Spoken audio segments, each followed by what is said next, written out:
Welcome back, everybody, to another video on Eagles News Now. I'm professional wrestler Chris Wild, and as you know by now, I am broadcasting from bar 4133. If you like this video, if you like what you see after the video, go ahead and smash that subscribe button. Would mean a lot to me. Let's get on to the video. Now, what I want to talk about today, and it actually got me thinking earlier in the weekend when the Eagles started making some of their cuts. Two of the guys that were cut were part of this historically bad 2017 draft class, and I just want to give it a little bit of attention before we forget about it forever. So the Eagles cut Sidney Jones and Rasul Douglas. And Sidney Jones was a second-round pick in that year's draft. If you remember, he was projected to go in the first round, tore his Achilles during workouts, and just was never, ever the same. Was part of a really bad Eagles secondary, took himself out of games. And not until the end of last year, when he came in limited roles, did he really show any kind of promise. Now, you thought going into this year that things might change for him, that he might have a great camp and actually make this team. Well, he barely showed up to camp, was barely at practice, out with injuries. Right now, he's with the Jaguars on their practice squad. He's actually one of their 4 protected players for this week.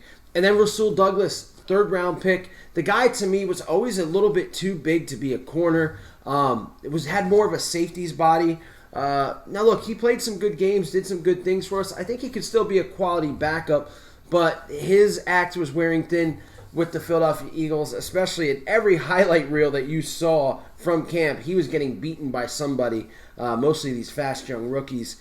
Now, did I still think he would make the team? Yes, but he is gone. He's with the Panthers practice squad now. So let's talk about this 2017 draft class real quick. And then I want to know whose fault is this thing?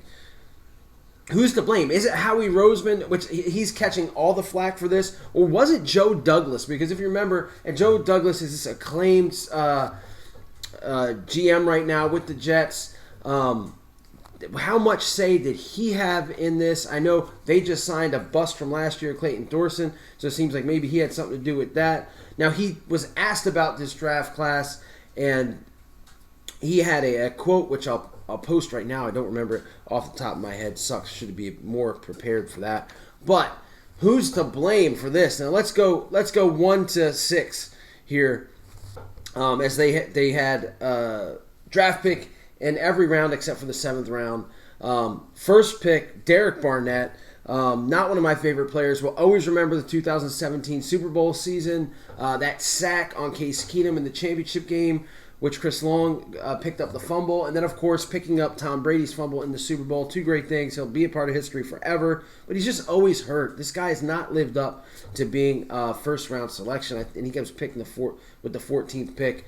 So far, just not living up to it. We'll see what he does this year, as he's currently hurt. Should play this Sunday. We'll see. And then, of course, the second-round pick, Sidney Jones. We just talked about him. Horrible. Third-round pick, Rasul Douglas. He's also gone. Now, 2 picks in the 4th round.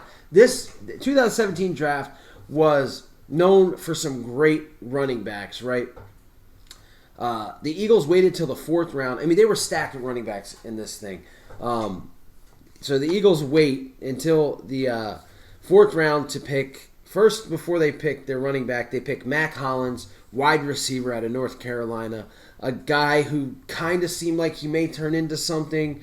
Got hurt, was missed a year, came back last year, dropped everything that came his way, and said that he'd rather play special teams than wide receiver. He was with the Dolphins last year. I don't know what he's doing right now. And then Donnell Pumphrey was the running back that they chose. Fast, speedy running back.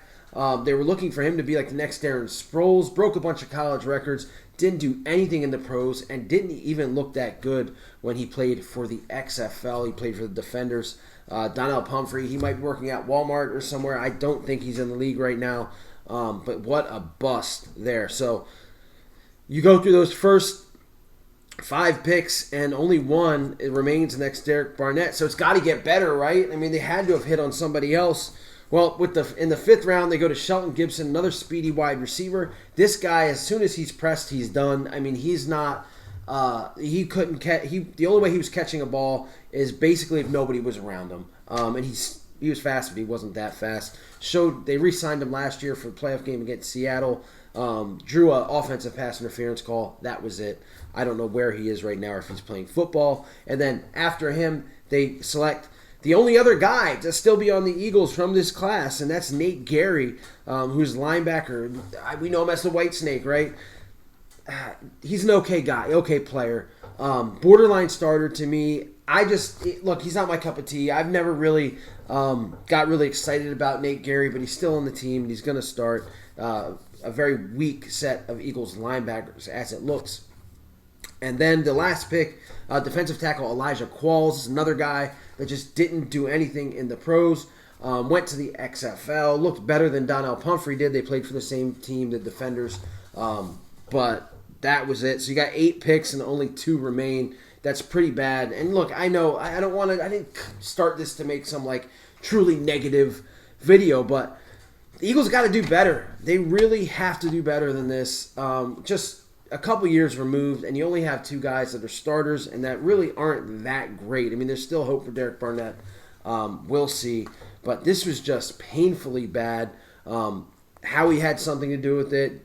Joe Douglas, I guess, said that he made all the final decisions, but just all around bad, man. All around bad. You got to hope that draft classes like this one would be better, but you just can't make a mistake. I mean, they didn't hit on anybody. If you want to be honest, they didn't hit on anybody because Derrick Barnett at pick 14, a guy that broke Reggie White's school records in college, just never, again, he's right now, I don't even know if he's going to play Sunday, so we'll see.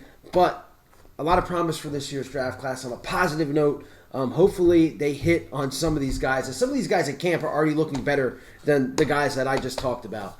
So we'll see. That's all I got for you. Bad draft class. Who's to blame? Leave your comments below. Would love to discuss it with you guys. Is it Howie? Is it Joe Douglas? Is it somebody else that I haven't mentioned? Let me know. Let's discuss it. Let's talk about it. 2017 draft class. Wow. Garbage. Hot. Absolute hot garbage. Or as in the wrestling business, we call it the shits.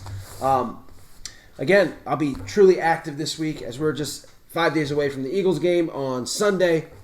Stay safe, stay healthy. Go Birds. I'll see you guys later. E-A-G-L-E-S Eagles! E-A-G-L-E-S Eagles! I need Eagle Nation to stand